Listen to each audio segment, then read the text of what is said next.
করছো? বাবার মাথা টিপে দিচ্ছ?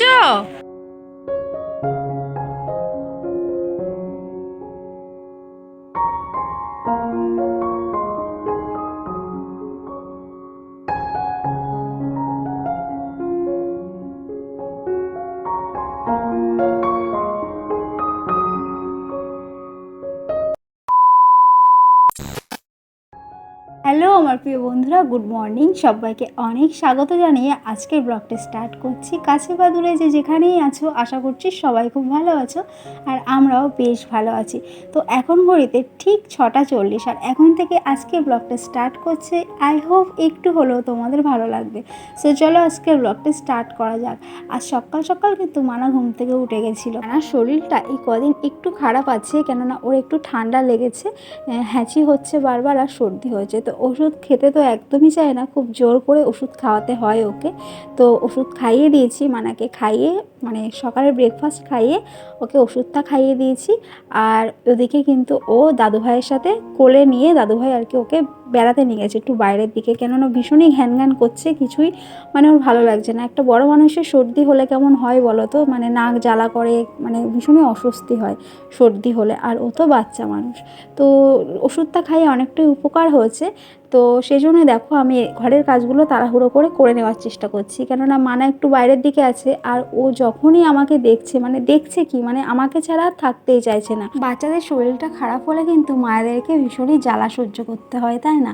মানে বাচ্চা ঘ্যান ঘ্যান করলে কিন্তু কিছুই ভালো লাগে না। সে যদি ছটফট করে খেলাধুলো করে কিংবা ঠিকঠাক খাওয়া দাওয়া করে, তাহলে কিন্তু সব মায়েদেরই মনটা ঠিক থাকে। বাট বাচ্চারা যখন শরীর খারাপে, সর্দি কাশিতে কষ্ট পায়, তখন কিন্তু সব মায়েদেরই ভীষণই কষ্ট হয়।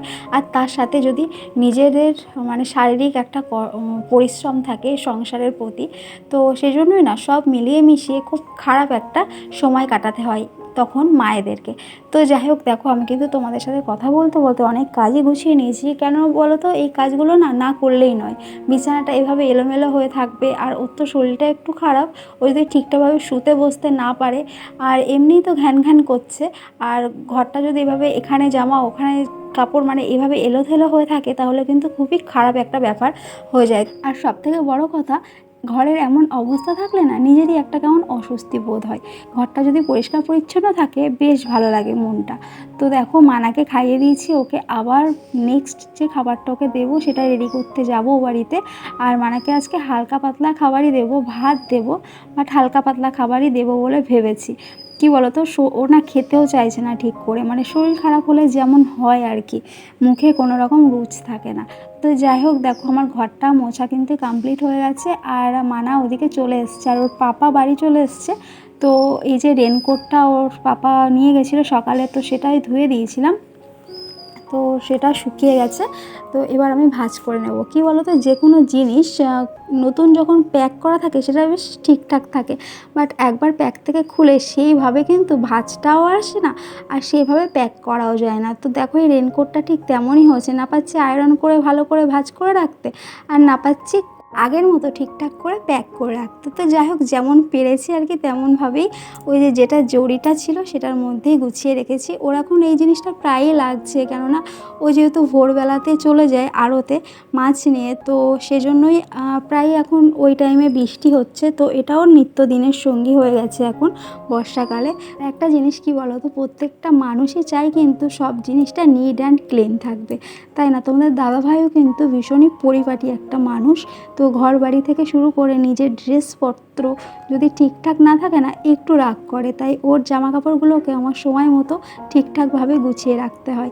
দিন শেষে অনেক কষ্ট, অনেক পরিশ্রমের মধ্যেও কিন্তু একটা ভালো লাগা কাজ করে, কেননা কাছের মানুষগুলো যদি ভালো থাকে, তাদের ভালো লাগায় যদি আমি শামিল হতে পারি, তাহলে আর কি চাই বলো।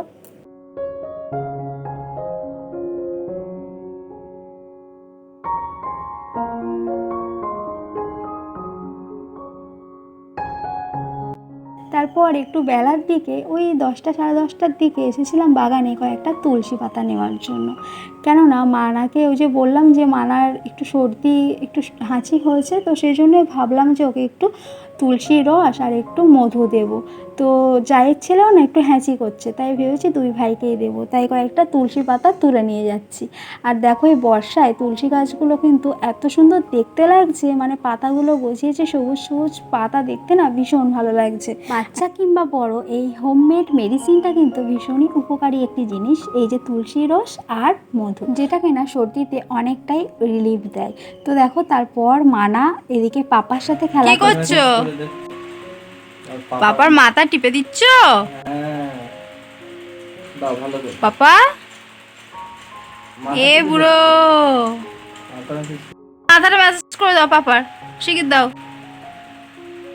বাহ বাহ বাহ বাহ, দাও দাও, ভালো করে দাও,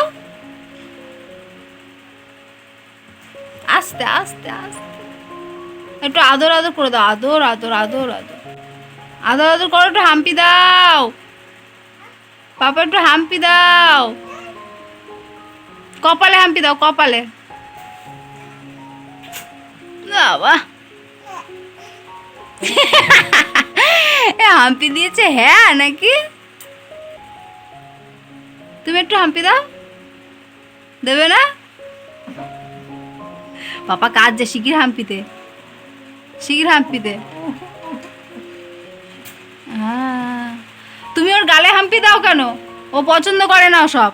ও কিভাবে হাম্পি দেয় দেখো তো, ওইভাবে হাম্পি দিতে হয়।